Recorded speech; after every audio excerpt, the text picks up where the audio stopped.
감으로 사서 올랐는데 사실은 그게 국가가 성장을 하니까 오른 거일 수도 있는 거거든요. 근데 앞으로는 성장성이 줄어들었기 때문에 성장이 일어나는 지역 근처에 아파트를 사는 게 더 중요해졌는데 그런 부분들을 개량을 해서 말씀드리려고 합니다.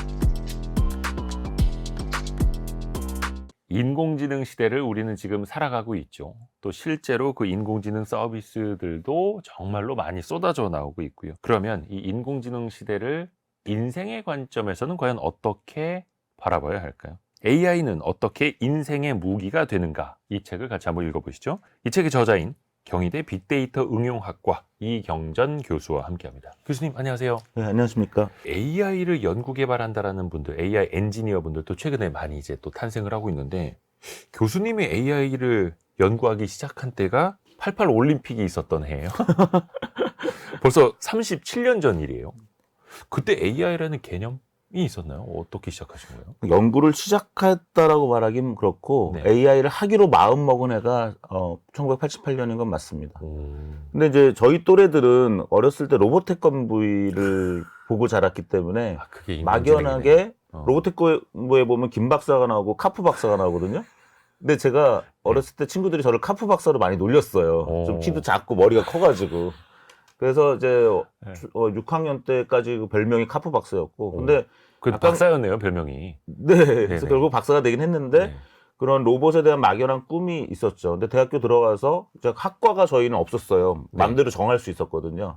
그래서 어느 학과를 갈까 이렇게 학교 요람을 보는데 수학과에서 이제 인공지능을 좀 집중적으로 가르치겠다 이런 내용이 있어서 또 인공지능으로 할 수도 있다 수학을 하면. 근데 그 말이 틀린 건 아니었어요. 왜냐면 지금도 인공지능을 제대로 하려면 수학을 많이 하긴 해야 되는데 수학과로 이제 갔었는데 정작 인공지능 과목은 좀 많이 안 가르치셔가지고 거기서 또 고민을 했죠. 컴퓨터 사이언스, 컴퓨터 과학과로 갈 거냐 또는 경영과학과가 있었는데 거기 또 인공지능을 하시는 교수님이 있어서 저는 이제 인공지능을 사회에 응용하는 그런 게 더 재밌겠다. 어차피 프로그래밍은 하는 거니까. 네. 예, 그래서 컴퓨터 프로그래밍만 주로 하는 일보다는 이것을 사회에 응용하자. 그래서 경영과학과로 가서 거기서 인공지능을 하게 됐습니다.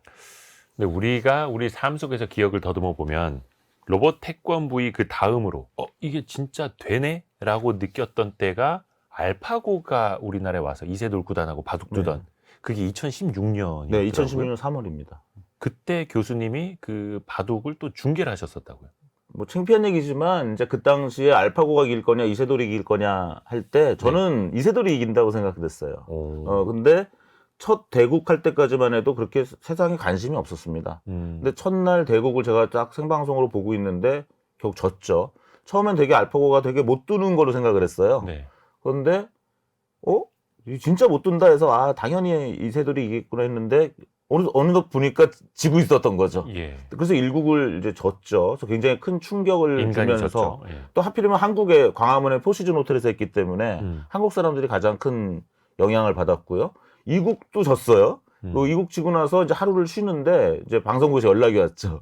그래서 4국에 나와달라. 아니 1, 2국 벌써 졌고 3국까지 지면 이제 3대 0으로 네. 게임의 승부는 이제 끝난 건데 4국에 국민적 관심이 있겠는가 그랬더니 하여튼 뭐 4국 할 수 있는 날짜에 시간만 잡아놨거든요. 근데 결국 3국도 졌습니다. 3대 0이 됐죠.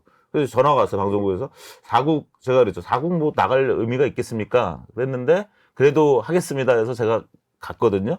근데 재밌는 거는 분장실에서 함성이 터지고 있었던 거죠. 그게 왜 그러냐면, 이세돌 구단이 앞서고 이긴 거죠. 예. 그 묘수, 뭐 76수였나, 뭐 170, 거기서 이제 묘수가 터지면서 확률, 그 이길 확률을 거의 이제 질 확률이 제일 높았다가 그 순간에 갑자기 이제 바뀌는 그런 상황이 일어났죠. 맞아요. 그 기억이 납니다. 그래서 수 하나하나 둘 때마다 누가 이길 확률, 누가 질 확률이 막 계속 실시간으로 나왔던 그 네네. 장면들. 그래서 그 이후로 와 벌써 9년이 흘렀네요. 네. 그 사이에 또 인공지능 엄청나게 발전을 했고요. 제가 하나 더 말씀드리고 싶은 거는 저는 2005년에 쓴 논문에서 네. 당시에는 이창호 구단이 인기였거든요. 네. 이제 이세돌 구단 그 다음 세대죠. 또 이창호 구단이 늘 이기는 인공지능도 충분히 개발 가능한 시대에 와 있다라고 제가 그 논문에 한 문단에 썼어요. 그리고 그래서 바둑의 인공지능을 개발하는 거는 이런 일상생활의 인공지능보다 더 쉬운 거다. 왜냐하면 바둑을 두시는 분이 별로 많지 않잖아요. 네. 그 바둑을 배우기가 어렵죠. 그렇죠. 하지만 계단을 못 오르는 분, 길을 못 걷는 분은 없거든요. 그러니까 인간한테 쉬운 일은 AI한테 어렵죠. 아직도 계단을 잘 올라가는 로봇은 우리가 못 만드는 것처럼. 근데 인간한테 바둑은 어렵죠. 많은 분들한테. 그런데 그 어려운 바둑을 또 잘 두는 AI를 만드는 거는 더 쉽다는 거죠. 아하. 네, 그게 이제 한스 모라백이라고 카네기 멜론 대학 교수의 한스 모라백의 역설이라는 건데 인간한테 쉬운 거는 AI한테 어렵고 인간한테 어려운 거는 오히려 AI한테 쉽다. 그래서 바둑은 오히려 인공지능이 하기가 좋은 분야라는 거를 제가 2005년에 이제 논문에 썼는데 결국 2016년에 이제 그것이 달성이 됐던 거죠. 이제 그 인공지능이 인간이 하기 쉬운 영역까지도 서서히 또 들어오고 있고. 네, 맞습니다. 네. 근데 이제 챗 GPT 등장 이후에 정말로 이 AI 서비스를 실생활에서 또 많이 쓰시는 분들도 있고, 아예 뭐 그런 서비스 안 써도 별 탈 없이 잘 지내고 있어라는 분들도 계세요. 또 많이 또 이제 갈리고 있죠. 교수님은 이걸 얼마나 활용하고 계세요? 거의 뭐 하루에 이거 없이는 못 사는 거죠. 그러니까 이제 알파고 같은 경우는 2016년에 와, 이세돌을 이겼어? 인간 최고수를 이겼어? 했지만 우리가 알파고를 써볼 수는 없었던 거예요. 그러니까 어떠한 임팩트라고 하죠. 충격이 크지 않았죠. 네. 근데 챗GPT는 지금 전 세계 누구나 그냥 마음만 먹으면 쓸 수 있는 건데 써보면 사실은 뒤로 돌아가기가 어렵죠. 제가 어제도 제 친구를 만났는데 제가 뭐 기억도 안 나지만 그 친구한테 퍼플렉시티를 깔아주고 한번 써보라고 했거든요. 네. 퍼플렉시티를 오랜만에 어제 만났는데 경전아, 퍼플렉시티 너무 좋아. 이제 그거 없이는 못 살아. 이런 얘기를 하거든요. AI 검색 서비스죠. 네네. 그래서 예를 들면 사실은 저는 어제도 제가 일을 많이 했는데 퍼플렉시티 쓰다가 또 챗GPT 쓰고 계속 왔다 갔다 이제 했죠. 그래서 지금은 그런 AI가 없으면 살기 어려운 그런 상황이라고 봅니다.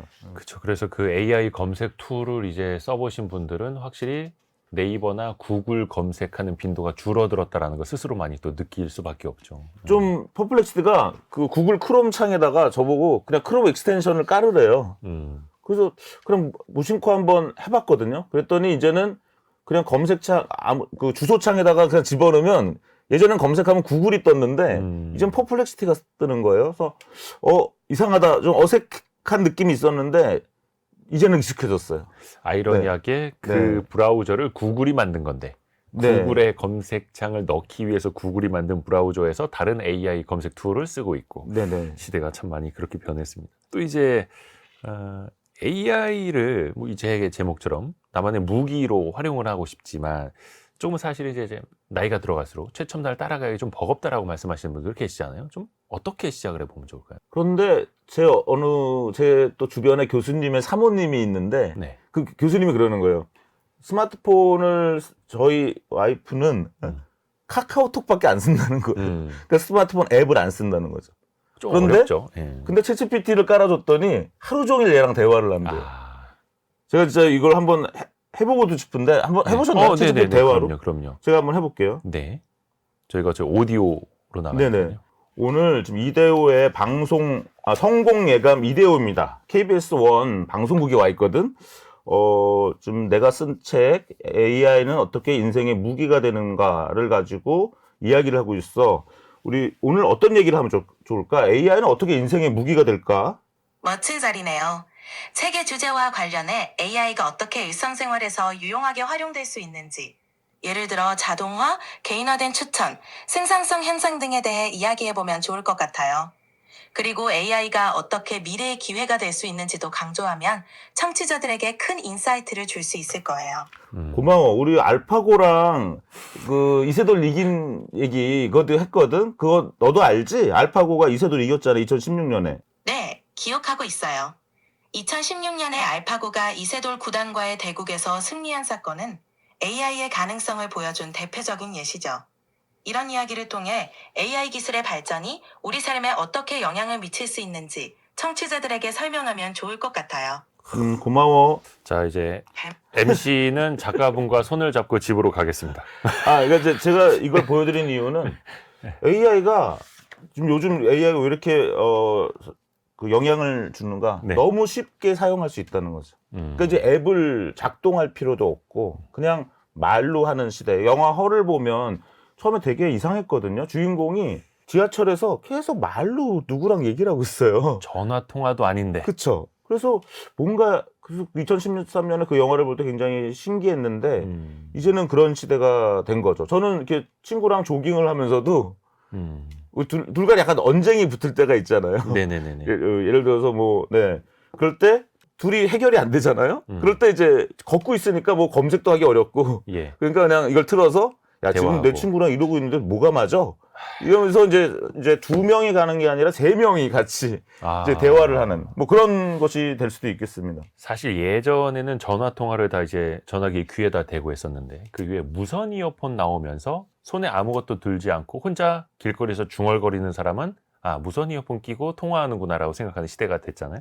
근데 이제 혼자 누군가와 중얼거리는데 그게 상대방 통화가 아니라 AI랑 대화하고 있는 거다라는 게 또 일반화되고 있는 시대예요. 네, 조금씩 그렇게 변하고 있는 것 같습니다. 저도 이렇게 예. 얘랑 무슨 기계랑 말하는 걸 별로 싫어하던 사람인데 요즘은 약간 그런 걸 하고 있어요. 왜냐면 내가 손으로 치면서 얘랑 대화할 수 있으면 제가 공부할 수 있잖아요. 같이. 그렇죠. 네. 그래서 저도 제 주변에도 실제로 그런 분들 많고 저도 그렇게 하고 있는데 운전 중에 뭐 이렇게 핸드폰을 타이핑할 수가 없잖아요. 그래서 이제 말로 물어보는 거죠. 네네, 맞습니다. 챗 GPT가 그래서 이제 거의 조수석에 타 있는 친구 같기도 네네. 하고요. 세상이 그렇게 변하고 있습니다. 자, 이 책 AI는 어떻게 인생의 무기가 되는가? 무기로 잘 활용을 해야 될 텐데요. 좋은 무기로.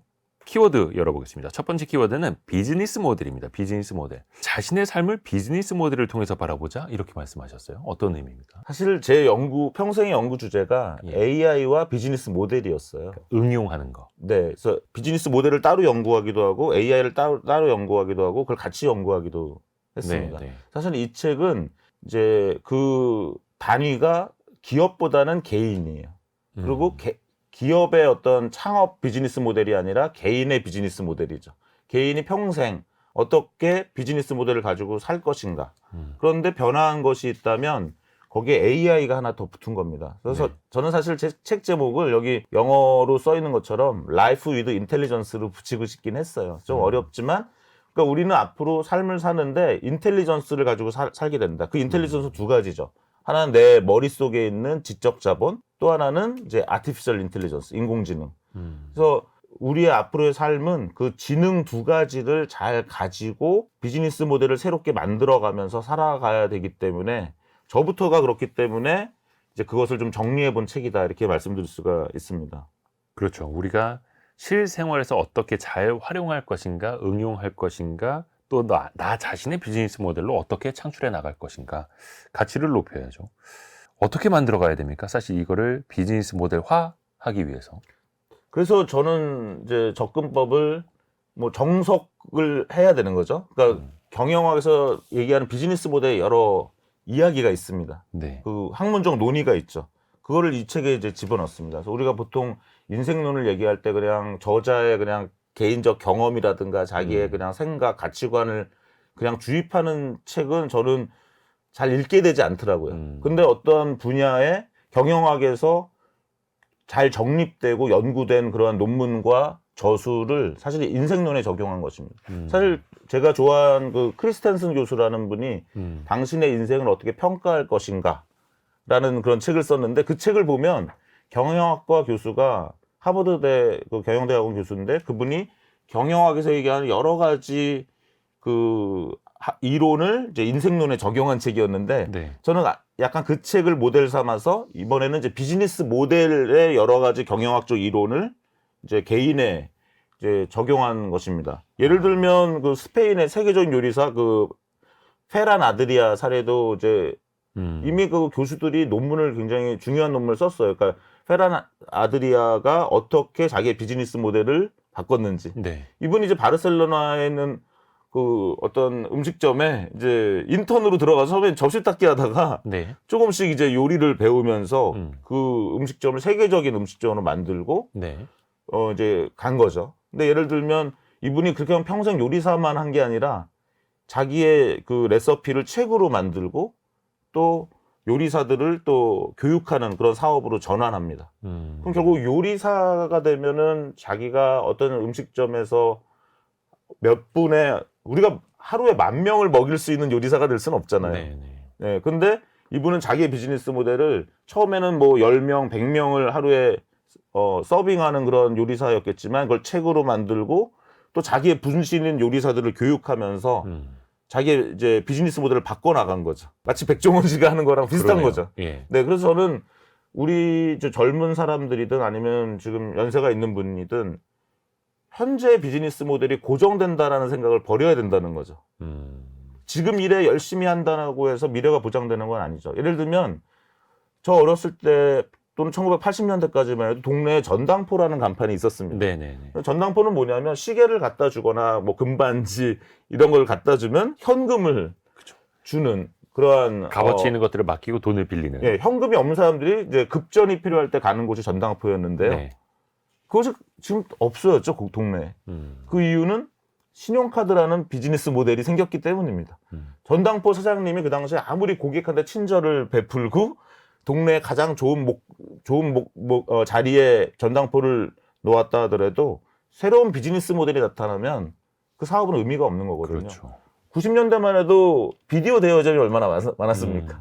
그럼 밤에 비디오 대여점 가는 게 하나의 좀 즐거움이었죠. 재미였죠. 그래서 가서 1,000원짜리를 빌리기도 하고 2,000원짜리 빌리기도 하고 또 반납이 늦어지면 전화 오고. 연체료 내고. 네. 새로운 비디오는 좀 비싸고. 네. 그래서 그런 비디오 대여점을 우리가 사용했는데 지금 없어졌죠. 넷플릭스. 사실 넷플릭스도 원래 비디오 대여점으로 시작했습니다. 그렇죠. 네, 이제 넷플릭스의 초기 모델은 그 비디오 테이프를 봉투에 넣어서 집에 배달해주는. 예, 배달. 근데 그것을 온라인으로 전환한 거죠.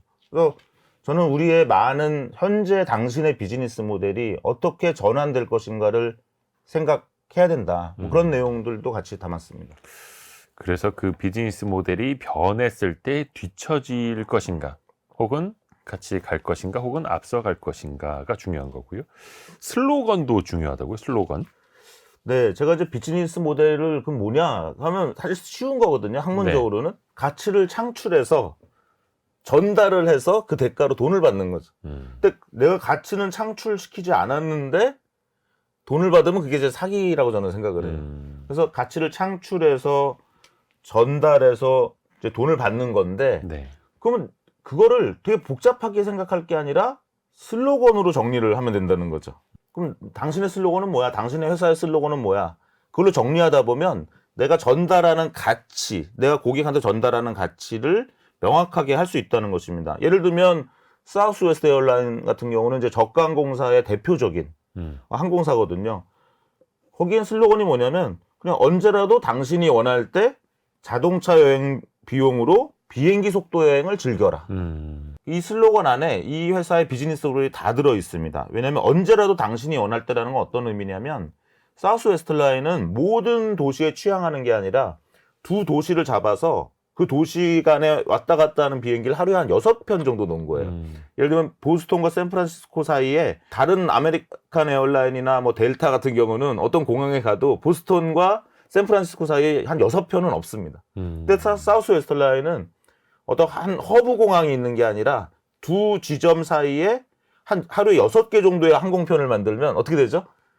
오전에 한 2개 있고 네. 오후에 한 2개 있고 저녁에 2개 있다 생각하면 사람들이 내가 보스턴 사는 사람들은 내가 샌프란시스코 가려면 언제든지 갈 수 있어. 왜? 사우스웨스트 라인은 오전도 있고 오후도 있고 저녁도 있어. 그러니까 자기 스케줄에 맞게 비행기표를 구입할 수 있는 거죠. 그것이 이제 언제라도라는 뜻입니다. 언제라도 당신이 원할 때. 그다음에 자동차 여행 비용이라는 것은 비행기는 굉장히 비싼데 자동차 여행 비용으로 가라고? 근데 비행기 속도 여행. 자동차는 싸지만 느리고 비행기는 빠르지만 비싸거든요. 조금 비싸고. 근데 사우스웨스트 라인은 자동차 여행 비용으로라는 말을 실현시키기 위해서 기내식을 없애고 그다음에 자리 배정을 없애고 또 공항도 좋은 공항이 아니라 약간 지역 공항으로 보내고 이런 저가 항공사를 그런 서비스를 만들어내기 위해서 그런 비즈니스 모델을 만들고 그걸로 완전히 여행을 혁신했죠. 사실 유럽에 가면 저는 이지제트라는 걸 너무 타고 싶어요. 영국 기반의 저가 항공사인데요. 네. 주말이 되면 여행사 어디로 갈지를 결정을 하지 않습니다. 어떻게 하냐면 이지제트가 싼 곳에 가는 거예요. 그냥 그 주말에. 그냥 몸을 맡기는 거예요? 그렇죠. 이지제트에 몸을 맡기는 거죠. 그러니까 내가 어디를 가기 위해서 비행기를 타는 게 아니라 이지제트의 싼 비행기를 타기 위해서 그 곳으로 갑니다. 그럼 일단 그 비행기를 타고 나면 이렇게 아주 종이질도 굉장히 그 누런 종이로 네. 그 기내 매거진이 있어요. 보통 뭐 우리 아시아나 대한항공 이런 매거진은 되게 종이가 좋잖아요. 네. 근데 굉장히 막 신문지 같은 종이로 된 매거진이 있습니다. 그럼 내가 갈 그 도시에 한 페이지가 있어요. 그 한 페이지를 딱 열어보면 그 도시에서 이번 주에는 무슨 축제를 하고 레스토랑은 어디가 좋고 호텔은 아직 예약 안 했으면 여기가 좋아. 한 페이지에 내가 가는 그 도시에 대해서 쫙 이번 주 그 매거진이 일주일에 한 번씩 계속 바뀌어요. 그 가이드를. 네. 그러면 그 유럽 사람들은 사실 이지제트 때문에 그 여행의 방식이 바뀐 거죠. 네. 그래서 그런 되게 재미있는 그런 사례들을 만드는 건데 이제 그런 것들이 깔끔하게 슬로건으로 정리되면 좋다는 거죠. 우리 인생도 슬로건으로. 예를 들면 제가 그 나파 근처에 좀 살았었는데 네. 1시간 반 정도 이제 운전해가지고 가면 뭐 여러 와이너리가 나옵니다. 그리고 상동이라는 와이너리를 발견했는데 거기에 이렇게 써 있는 거예요. Life needs bubbles. 인생은 거품이 필요하다. 근데 그 말이 아직까지 제가 기억을 하잖아요.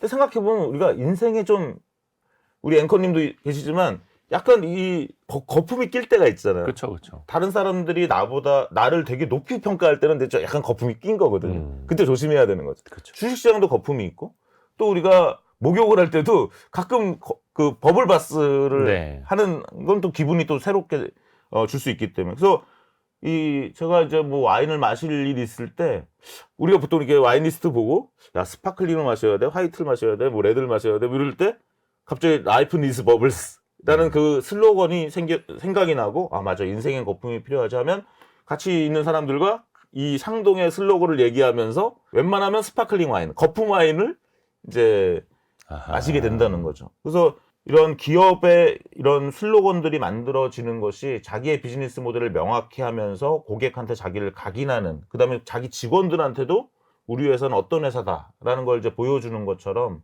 저는 이제 개인의 어떤 슬로건도 한번 만들어 보자 하는 내용도 한번 넣어봤습니다.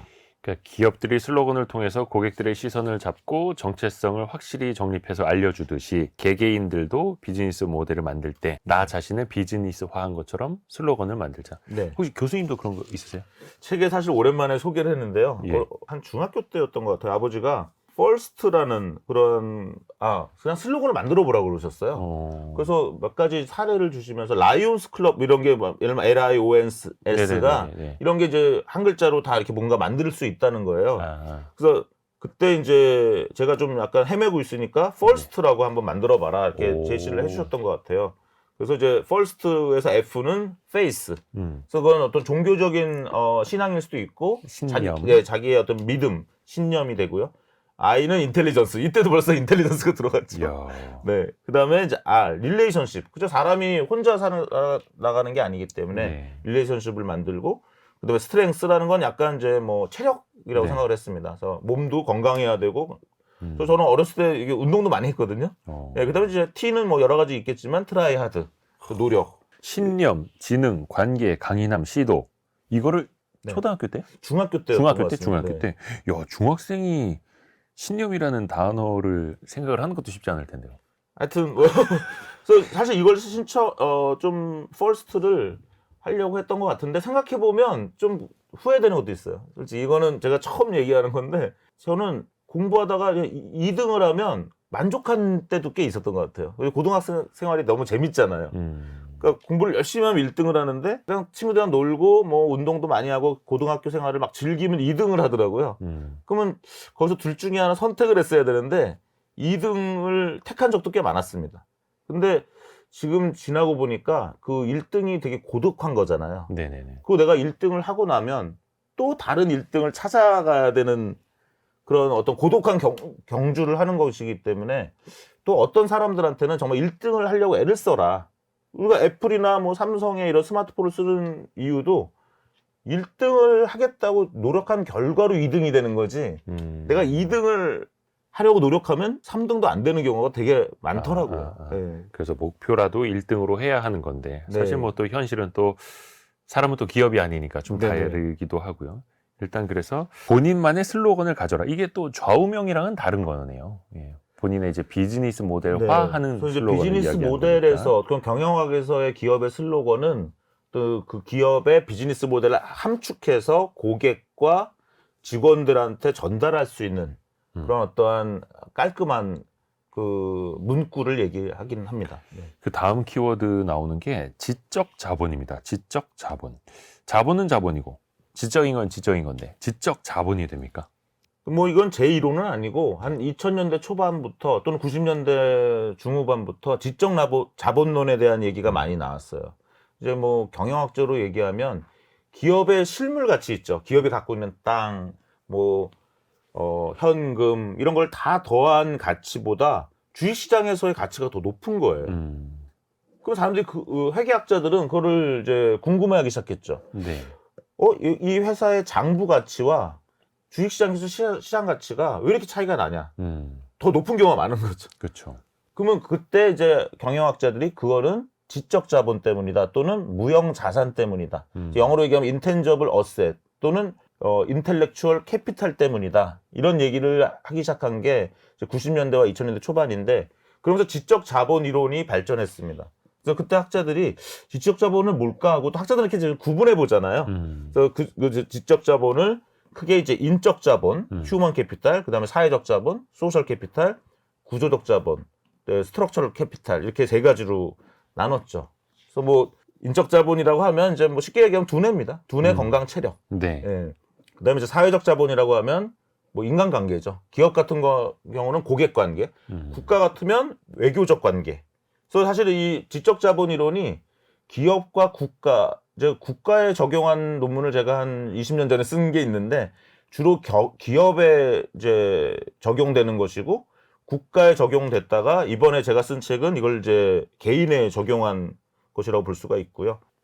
그래서 우리 국가도 또 부강한 국가는 어떤 국민들이 건강하고 그다음에 머리가 좋고 그런 것도 그런 인적 자본이 있어야 되고요. 그다음에 국민들이 서로 사회적 신뢰가 있어야 되고 국민들이 또 다른 나라와 그 국가가 외교 관계가 좋아야 되고 그다음에 세 번째는 이제 구조적 자본입니다. 네. 구조적 자본은 일하는 방식 같은 겁니다. 저는 일본을 우리나라가 이렇게 20년 만에 따라잡을 수 있었던 가장 큰 이유 중에 하나가 구조적 자본이라고 생각해요. 네. 우리는 디지털화돼서 굉장히 효율적으로 일하죠. 그렇죠. 근데 일본은 여전히 팩스를 쓰고 일본에 가면 신용카드보다 현금을 아직도 많이 쓰고 있고 반대로 중국 가면 현금을 거의 못 쓰죠. 그렇죠. 예, 한국은 현금도 쓰고 신용카드도 쓰고 있는 약간 중간이라면 일본은 신용카드가 많이 퍼져 있지 않고 팩시밀리를 아직도 쓰고 그다음에 도장을 아직도 종이에 도장을 찍어서 전자 결제 시스템보다는 이제 자동으로 도장을 찍는 로봇이 그렇죠. 나왔다고 할 정도로 로봇이 도장을 찍어주는. 네. 그래서 이제 일본은 그런 구조적 자본이 조금 디지털화가 덜 된 사이에 한국은 이제 그것을 디지털화하면서 일본을 상당히 빨리 따라잡고 있다. 저는 그렇게 생각을 합니다. 그래서 이렇게 세 가지가 이제 기본적인 내용이고요. 네. 그런데 이제 프랑스에서는 그 브루디에라는 사회학자가 상징 자본 또는 문화 자본 이런 얘기를 이제 했던 거죠. 어떤 예. 사람이라는 게 꼭 똑똑하고 인간관계가 좋고 그다음에 어떤 일하는 방식이 훌륭하고 이 세 가지만이 아니라 그 사람의 어떤 브랜드가 있고 그 사람의 어떤 문화적 소양 이런 것들도 그 사람의 어떤 자본이다. 그래서 예를 들면 뭐 힐빌리의 노래를 들어라. 네. 이번에 이제 제디 벤스죠. 부통령이었죠. 그 미국의. 영화나 그 책을 보면 제디 벤스가 이제 사실 뭐 켄터키나 오하이오에 좀 가난한 곳에서 태어났기 때문에 이제 예일 대학에 갔는데 그 예일 대학 선배들이랑 어떤 로펌에 이제 그 채용하러 온 사람들이랑 얘기할 때 이제 이렇게 막 스테이크 칼도 잘 못 쓰고 테이블 매너도 없고 이런 것들이 사실은 약간 문화적 소양이나 이런 상징 자본이 부족한 그 모습을 보여주죠. 사실은. 그래서 그러한 것들도 사실은 우리가 교육하고 교양함으로써 이제 어떤 격차를 없애야 된다 이렇게 보고 있고요. 책에서 하나 더 얘기한 거는 이제 캐서린 하킴이라는 런던 비즈니스 스쿨의 교수였던 분이 되게 논쟁적인 책을 썼는데 네. 이제 에로틱 캐피탈이라는 책을 썼어요. 그래서 매력 자본. 그래서 이분은 굉장히 현실주의자인 거죠. 야, 현실을 봐라. 어떤 남녀 간의 매력, 어떤 영업사원의 매력, 또는 어떤 뭐 지도자의 매력, 이런 것들이 굉장히 큰 영향을 미치지 않냐. 그래서 기업도 그렇고 개인도 그렇고 국가도 그렇고 그러한 매력 자본이 필요하다. 매력 자본은 또 얼마든지 만들 수가 있다. 그래서 예를 들면 유머 감각 같은 게 네. 누구든지 저는 개발해낼 수 있는 그런 매력 자본이라고 생각을 하고요. 한국은 정말 지금 큰 기회가 있는 것이 뭐 BTS와 같은 그런 K-팝이나 K-컬처 덕분에 지금 전 세계에서 한국 사람들을 좋아하고 심지어는 미국과 캐나다에서 데이팅 앱에서 제일 인기 있는 남자가 백인 남자와 한국 남자래요. 그래서 그런 거는 정말 충격적인 소식을 제가 실제 그 미국과 캐나다에서 학교를 다니는 학생들한테 들은 얘기인데, 이런 것들이 이제 한국으로서 한국이 이제 지적 자본, 우리는 정말 물적 자본이 없잖아요. 그렇죠. 뭐 옆 나라 일본에 비해서도 관광 자원이 참 부족한 것 같고요. 우리는 정말 가진 게 없는 나라인데 교육에 힘을 써서 이 지적 자본으로 이제 이만큼 성취를 해냈고, 더 나아간다면 이것들 더 구체적으로 또 AI와 결합해서 개인의 어떤 지적 자본을 높이고 기업과 국가의 지적 자본을 높여야 된다. 저는 그렇게 생각을 하고 있습니다. 사람도 개개인도 또 그렇게 전략을 짤 수가 있는 거고요. 그런데 아까 그 지적 자본의 3요소, 인적 자본, 사회적 자본, 구조적 자본, 거기에다가 상징 문화, 뭐 매력, 여러 가지 이야기를 해주셨는데, 그러면 이거를 AI를 통해서 어떻게 확장할 것인가를 고민해 봐야죠. 우선은 인적 자본, 사람의 두뇌, 건강, 체력을 AI로 어떻게 확장을 할 수가 있습니까? 강화할 수가 있습니까? 일단 제가 아까 라이프 위드 인텔리전스라는 말씀을 드린 것처럼 우리의 두뇌는 AI와 어떤 차이가 있는가를 잘 보면서 활용을 해야 될 것 같아요. 네. 우리는 동시에 7개에서 9개까지 기억하지 못합니다. 그 이상을 기억 못해요. 그래서 이게 워킹 메모리라고 하는데 인간의 워킹 메모리가 제한돼 있어서 여러 개를 기억하지 못하죠. 그 대신 AI는 굉장히 많은 걸 이제 기억할 수가 있고요. 네. 예, 그래서 늘 우리가 뭐 보조 기억 장치 USB나 하드디스크 쓰는 것처럼 이제는 우리의 두뇌의 보조 두뇌를 AI로 활용해서 해야 된다고 봅니다. 제가 이 책을 쓰는 동안에 그 유펜 펜실베니아 대학의 그 워튼 스쿨에 있는 에단 몰릭이라는 교수가 네. 코인텔리전스라는 책을 썼더라고요. 그래서 내 생각이랑 비슷하다고 그 책을 좀 이렇게 들여다봤더니 5가지의 프린시플을 얘기하는데 그 중에 하나가 모든 테이블에 AI를 올려놔라. 그런 얘기가 있어요. 무슨 얘기냐면 늘 AI와 같이 일하라는 거죠. 그래서 저는 인적 자본에서 내 두뇌를 확장시키는 것의 가장 기본은 그냥 일할 때 AI를 옆에 두고 일을 하는. 그래서 저는 아까도 퍼플렉시티를 얘기했지만 너무 안타까워요. 지금까지도 퍼플렉시티를 안 쓰는 분들 보면 네. 정말 안타까워서 얘기를 하게 되는데 그런 퍼플렉시티 같은 AI 서비스를 한번 시작해 보면 이제는 다시 뒤로 돌아갈 수 없는. 그렇죠. 그건 뭐냐면 나의 지적 활동이 굉장히 증강된 것이죠. 그래서 모든 테이블에 AI를 올려놔라. 이제 모든 테이블에 랩탑, 노트북이 있고 모든 테이블에 태블릿 PC가 있는 것처럼 또 그 안에 AI가 또 같이 어떻게 보면 우리랑 같이 살아 숨쉬고 있는 그런 존재같이 느껴지기도 하고요. 그리고 너무 간편하게 스마트폰으로 그냥 다 AI에 접속할 수 있기 때문에 그쵸, 네, 그쵸. 그렇습니다.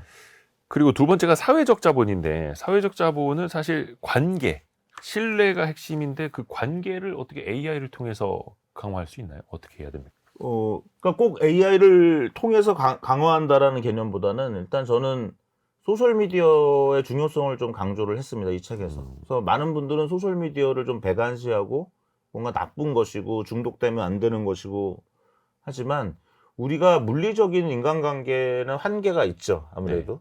그래서 소셜미디어를 적절하게 또 윤리적으로 그걸 막 사용하면 후회가 남습니다. 막 내 계정을 닫고 싶은 때도 생기고 뭐 여러 가지 이제 그 좌절감도 느끼게 되는 건데 사실은 그렇게 보면은 오히려 그런 교육에서 소셜미디어 교육을 잘 해주셔야죠. 사실은 어차피 소셜미디어와 뗄 수 없다면 저는 소셜미디어를 이 책에서는 많이 강조해서 소셜미디어가 어떤 역할을 하고 그것이 이제 그 우리의 지적 자본을 증강시킨다는 말씀을 드렸는데 이제 AI 부분은 아직은 사실은 이런 사회적 자본 부분은 잘 모르겠어요, 솔직히. 예를 들면 얘기해드리면 좀 웃길 텐데 캐릭터.ai라는 서비스에 한번 가보시면 네. 또는 한국에 리튼이라는 것도 있는데요. 거기 수많은 캐릭터가 있습니다.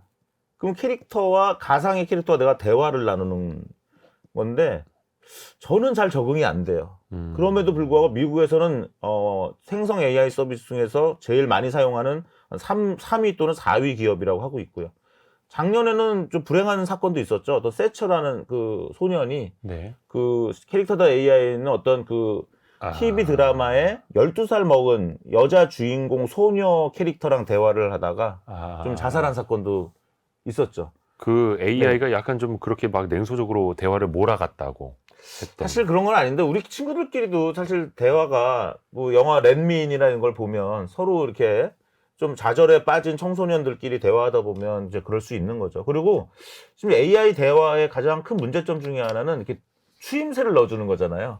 동조하는 기능이죠. 네네네. 내가 이런 걸 A를 좋아해 그러면 A 쪽으로 얘기를 하고 B를 좋아하면 B를 쪽으로 얘기하기 때문에 그 세처라는 소년이 슈월 세처가 그러한 좀 비관적인 얘기를 했을 때 좀 동조했던 것이 아닌가 이런 그런 문제도 있고요. 네. 또 버터플라이라는 앱도 있는데 그 앱은 정말 웃깁니다. 버터플라이라는 앱을 한번 설치해서 한번 해보시면 나의 에이전트를 만들 수 있어요. 그래서 제가 저보다 훨씬 더 잘생기고 저보다 훨씬 키 크고 저보다 훨씬 더 멋있는 애를 하나 만들었어요. 네. 그랬더니 얘가 인스타그램처럼 포스팅을 자기가 직접 합니다. 그리고 거기 많은 AI들이 댓글을 달아요. 자기들끼리. 네, 그래서 버터플라이에 가보면 내가 만든 에이전트와 다른 인간이 만든 에이전트가 서로 포스팅을 하고 거기에 댓글을 다는 모습을 볼 수 있는데 일종의 SNS 플랫폼이에요? 네네. 딱 인스타그램처럼 생겼어요. 그런데 와. 거기에 주된 사용자는 AI들이에요. 그러니까 내가 좀 친구가 없는 편이어서 남들은 페이스북, 인스타그램 친구 막 수천 명, 수만 명일 때 근데 나는 AI 친구가 한 1000명이 있을 수 있는 거예요? 그래, 그런 것 같아요. 지금도 보면 페이스북 보면 AI가 댓글을 다는 경우 있잖아요. 예. 좀 이상한 뭐 말투가 어색한 경우는 보통 AI가 자동으로 단 거거든요. 근데 이제 페이스북은 사람이 주로 있고 AI가 댓글을 다는 곳이라면 버터플라이 같은 경우는 AI가 주가 되고 사람은 구경하는 느낌. 아직까지는 이런 AI가 이렇게 사회적 인간과 어떻게 상호작용할지는 모르겠지만 사업 관점으로는 앞으로는 이런 AI 에이전트는 분명히 많이 나올 거라고 생각합니다. 예를 들면 이런 거죠. 지금 우리가 택시를 잡을 때 뭐 카카오 택시나 티맵이나 뭐 IM이나 타다나 이런 여러 앱을 중에 하나를 그냥 골라서 택시를 부르죠.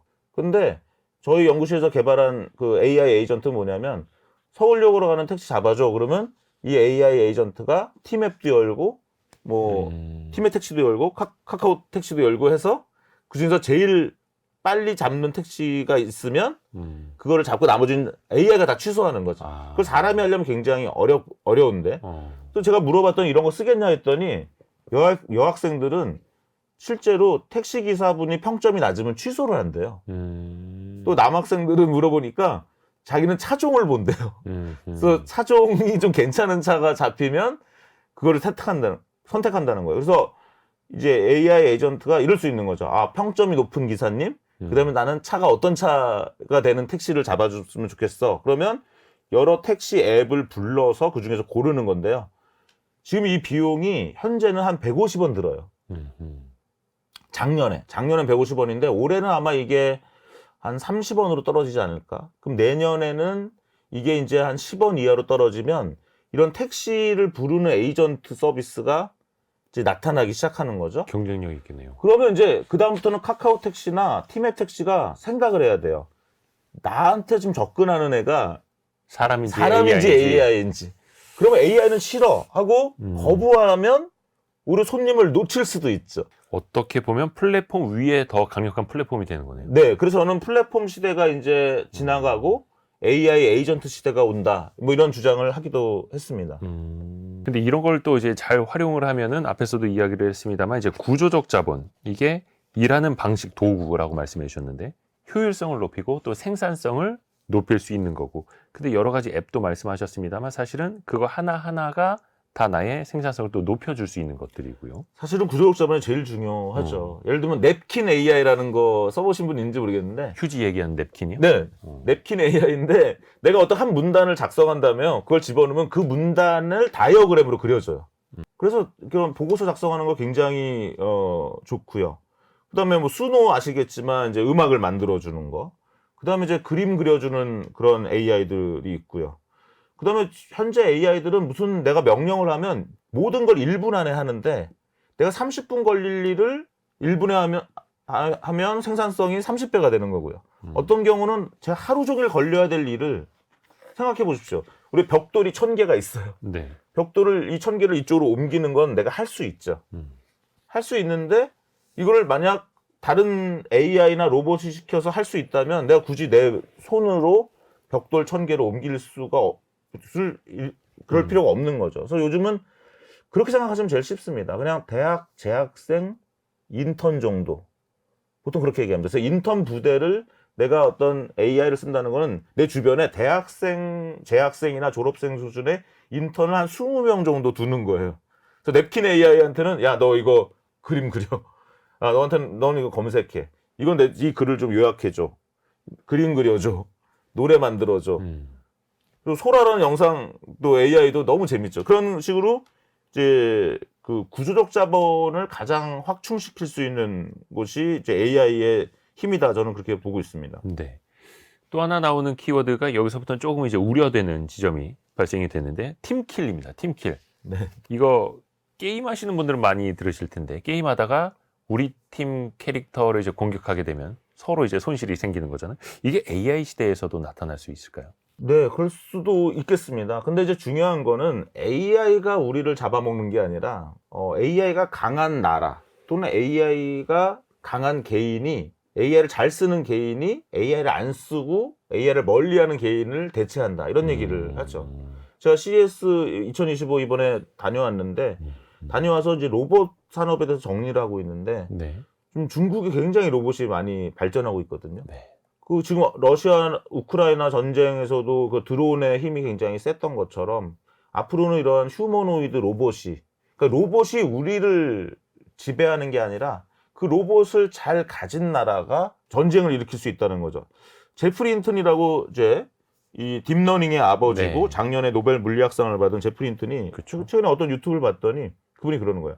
그동안은 이런 강대국 간의 전쟁이 억제됐던 이유는 그 강대국의 국민들이 희생되면 안 되잖아요. 그건 정치적으로 힘을 잃죠. 만약 어느 나라 대통령이 전쟁을 일으키고 싶은데 그러면 그 내국인이 희생을 당하면 그 강대국일수록 내국인의 가치는 높으니까 그것 때문에 전쟁이 억지가 됐었는데 만약 이제 강대국들이 이런 휴머노이드 AI 로봇이 강력해져서 걔가 전쟁을 수행할 수 있다면 이제는 독재자들이 나타나면 전쟁을 더 쉽게 명령할 수 있다는 거죠. 왜냐하면 내국인의 생명이 위협받지 않으니까. 그러니까 내국인들도 어떤 약소국을 침략하고 싶은 그런 동인이 더 쉬워진다는 거. 자기네들이 희생당하지 않으니까. 그래서 저는 좀 뭐 터미네이터 같은 그런 그런 상상을 하는 것보다는 오히려 이렇게 여러 국가들이 AI에 기반한 무기를 만드는 것을 이제 스탑은 할 수가 없는 상황인 것 같아요. 그쵸. 그럼 이것들을 어떻게 완화할 것인지 이 부분이 사실은 AI 정책의 가장 큰 핵심이라고 생각합니다. 뭐 AI의 뭐 여러 가지 어려움을 문제점을 얘기하지만 제일 중요한 건 AI의 무기화가 돼서 그래서 저도 이 책 제목을 무기로 짓고 싶진 않았어요. 근데 참 좀 솔직히 슬펐습니다. 왜냐하면 무기로 지어야 잘 팔린다는 거예요. 그래서 저는 사실 이 인생의 무기가 되는 건 좋은데 이 국가의 무기가 돼서 AI가 어떤 인명을 살상하는 그런 미래가 가장 사실 저는 걱정되는 미래라고 보고 있습니다. 그러니까 사실 이제 인류 입장에서 보면은 당장 나에게 위협이 되는 요인부터 신경을 쓸 수밖에 없는 게 이제 생존을 위해서이기는 한데 또 기술 발전으로 보면은 또 그게 가장 많이 쓰일 수 있는 게 국방 분야이고 이미 뭐 군사용 로봇은 드론이 뭐 공중, 수중으로도 다니고 2족 보행, 4족 보행 로봇 위에다가 총을 걸치는 시대가 이제 또 되고 있고요. 씁쓸하기도 합니다. 또 하나가 우리가 또 대비를 해야 될 게 일자리 측면인데요. 미래에 그러면 AI가 어디까지 인간의 일을 대체할 것인가 말고 AI가 과연 어디부터는 인간의 일을 대체하지 못할 것인가, 이거 생각하는 게 더 빠르지 않을까요? 교수님 어떻게 네. 생각하세요?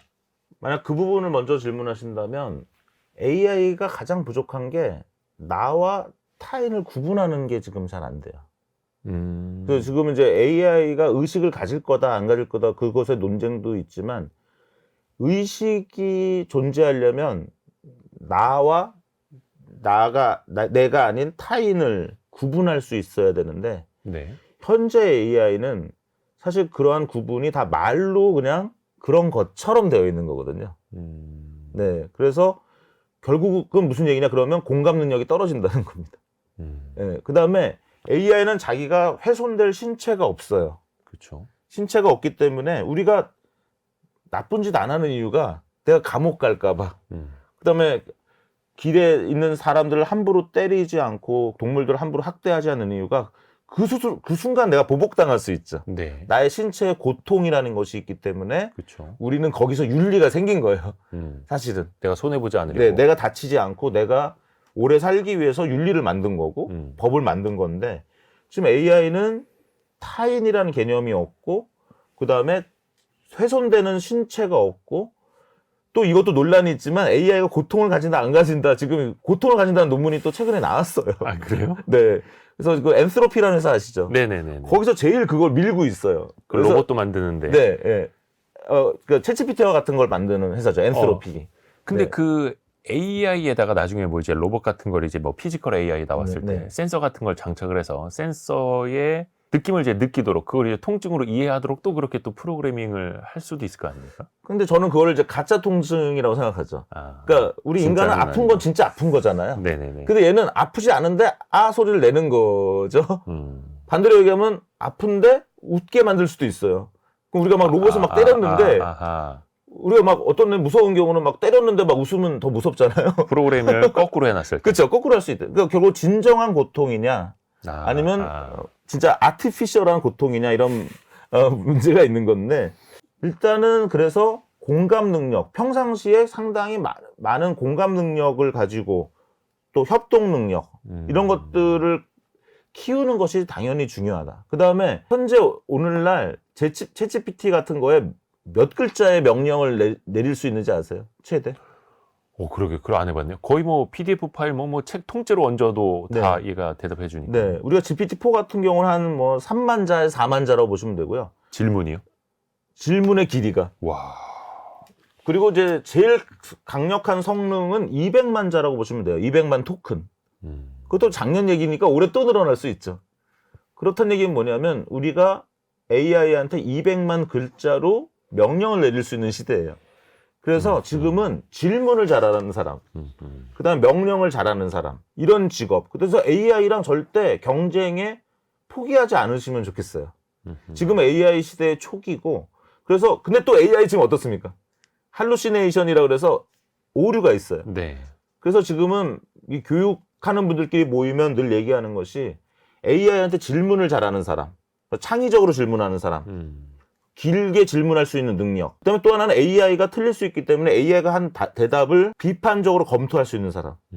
그래서 사실은 학생들한테는 좀 슬픈 얘기일지 모르겠지만 학생들 중에 일부는 야 이제 AI 나서 우리 공부 안 해도 된다 이렇게 생각하는 분들도 있겠지만 사실은 공부는 더 해야 될 수도 있다. 그러니까 질문을 잘하고 그 답을 비판적으로 검토하고 그거에 따라서 다시 자기의 경험과 지식에 빗대서 다시 또 그 명령을 내릴 수 있는 사람. 더 크게 얘기한다면 그런 AI를 만드는데 목소리를 낼 수 있는 사람이 앞으로 가장 높은 계층의 사회 계급이라고 얘기를 하는 사람도 있습니다. 그러니까 AI를 잘 쓰는 사람도 있겠지만 야 AI는 이래야 된다 저래야 된다라고 목소리를 낼 수 있는 사람. 그런 사람들이 사회 주도층이 되는 거고요. 그들 간의 토론과 투쟁을 통해서 만들어진 AI를 이제 사람들이 또 잘 써나가는 그런 형태로 사회가 이제 재구축되는 거죠. 그 재구축된 이후의 사회는 또 어떨 것인가. 예를 들어서 그 챗GPT 만든 오픈 AI 샘 알트먼도 한 이야기인데 나중에는 인간은 기본소득 받으면서 일은 AI한테 시키고 이렇게 또 사는 시대가 올 거라고 또 이야기를 하지 않습니까? 교수님도 혹시 동의하십니까? 저는 동의 안 하는데요. 샘 알트만이 워낙 훌륭한 분이라서 이분의 말을 함부로 무시할 수는 없죠. 근데 저는 너무 먼 미래를 보지 말고 오늘 할 수 있는 일을 하자. 그래서 샘 알트만은 뭐 AGI가 이제 이미 나왔다라고도 얘기하고 챗GPT 5.3 O3는 이제 한두 달 후에 나올 거고요. 지금 네. O1 프로라는 게 한 달에 200불짜리거든요. 그렇죠. 저도 아직 못 써봤어요. 며칠 이제 우리 설 연휴 되고 하면 그때부터 이제 좀 시간이 남으니까 왜냐면 한 달에 거의 30만 원이니까 좀 눈물 나잖아요. 그래서 한 달 동안 한번 집중적으로 써보려고요. 돈 안 아깝게. 근데 그 O1 프로가 한 달에 30만 원짜리 애고 200불짜리 이제 GPT-5가 나오면 한 달에 2,000불을 받겠다고 했거든요. 그러면 이제 280만 원짜리 월급을 주면서 AI를 부려야 되는데 거의 직원 한 명 고용하는 셈이네요. 네네. 그래서 저는 학생들한테 늘 얘기하죠. 이 GPT-5가 나오면 당신을 대체할 걸 걱정하지 말고 당신들이 사장님이 될 생각을 하자. 한 달에 그게 더 빠르다. 280만 원을 주고 직원 고용해서 어떻게 큰 밸류를 창출할 것인가. 사실은 이제 그런 것들을 고민을 해야 된다 생각하고 정말 GPT-5, 6, 7 가면서 정말 인간의 역할이 없어진다면 뭐 기본소득이 될 수도 있겠죠. 근데 저는 상당히 시간이 오래 걸릴 거라고 보고 있는 편이고요. 그래서 그거를 기다리고 지금 그냥 손을 놓고 있을 때가 아니라 지금 당장 주어진 AI 도구를 통해서 지금 당장 나의 비즈니스 모델을 만들어서 계속 적용해야 된다. 우리 길에 가는 개미도 다 그 적응한 결과거든요. 미래를 막 전망해서 가만히 있었던 사람들이 그랬던 것이 아니라 우리는 늘 환경에 적응하면서 살아갔기 때문에 저는 그렇게 하는 것이 현명하다라고 보고 있습니다. AI는 어떻게 인생의 무기가 되는가 이 책을 함께 읽고 있고요. 이경전 교수님께서 직접 이 책의 핵심 구절 하나를 좀 직접 읽어주시겠습니다. 좀 부탁드립니다. 제가 여러 AI 알고리즘에서 그 교훈을 뽑아낸 그런 문구인데요. 인생을 낙관적이되 현실적으로 살자. 운 좋은 발견을 할 수 있도록 늘 준비하는 삶을 살고 여러 방법을 앙상블하자. 늘 중장기적 목표를 가지고 의식적으로 행동하자. A스타 알고리즘을 배울 때 너무 신기했습니다. 그 A스타 알고리즘이라는 건 뭐냐면 언제나 최적혜를 구할 수 있는 알고리즘이거든요. 근데 그 언제나 최적혜를 구하려면 결론부터 얘기하면 낙관적으로 생각해야 된다는 거예요. 그러니까 비관적인 사람은 인생에 최적혜를 구할 수 없다라는 교훈이 그 A스타 알고리즘으로부터 나옵니다. 낙관적인 사람이 늘 이겨요. 그런데 낙관적인 사람의 두 종류가 있습니다. 너무 낙관적인 사람과 현실에 빗대서 낙관적인 사람. 그럼 누가 이기느냐? 현실적인 사람이 이겨요. 그래서 저는 낙관적이되 현실적이어야 된다. 현실적인 낙관주의자. 네, 현실적 낙관주의. 그 현실적이라는 건 뭐냐면 그러니까 결국은 우리가 행동하는 이유는 다 뭐냐면 앞으로 내가 이렇게 행동하면 무엇을 얻을 수 있을 거라는 전제하에 행동하는 거거든요. 그러면 낙관적이라는 사람은 굉장히 많은 것을 얻을 거다. 또는 그걸 하는데 내가 비용이 많이 안 들 거다라고 생각하는 사람이 낙관적인 사람입니다. 그런데 그럼 낙관적인 건 좋아요. 근데 그럼 내가 A 행동을 할 거냐 B 행동을 할 거 할 때 내가 이 행동을 하는데 드는 비용을 계산을 해야 되는데요.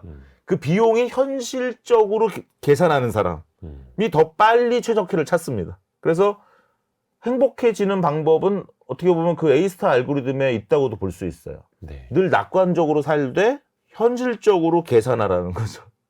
네, 비용은. 네, 그래서 그 얘기를 좀 저는 이 심쿵 한방 구절로 말씀드리고 싶고요. 책에 보면 그 A스타 알고리즘을 제가 워드 퍼즐 우리 어렸을 때 했던 그 게임기에 빗대서 설명한 내용이 있는데, 네, 그런 것들을 한번 보시면서 한번 그 A스타 알고리즘의 지혜를 다른 분들도 다 같이 나눴으면 좋겠어요. 네. 그래서 그 희망을 잃지 않고 낙관적에서 해결 방법을 또 찾아갈 수 있는 그런 길로요. 네네. 경희대 빅데이터 응용학과 이경전 교수가 쓴 AI는 어떻게 인생의 무기가 되는가 함께 읽어봤습니다. 교수님 감사합니다. 감사합니다.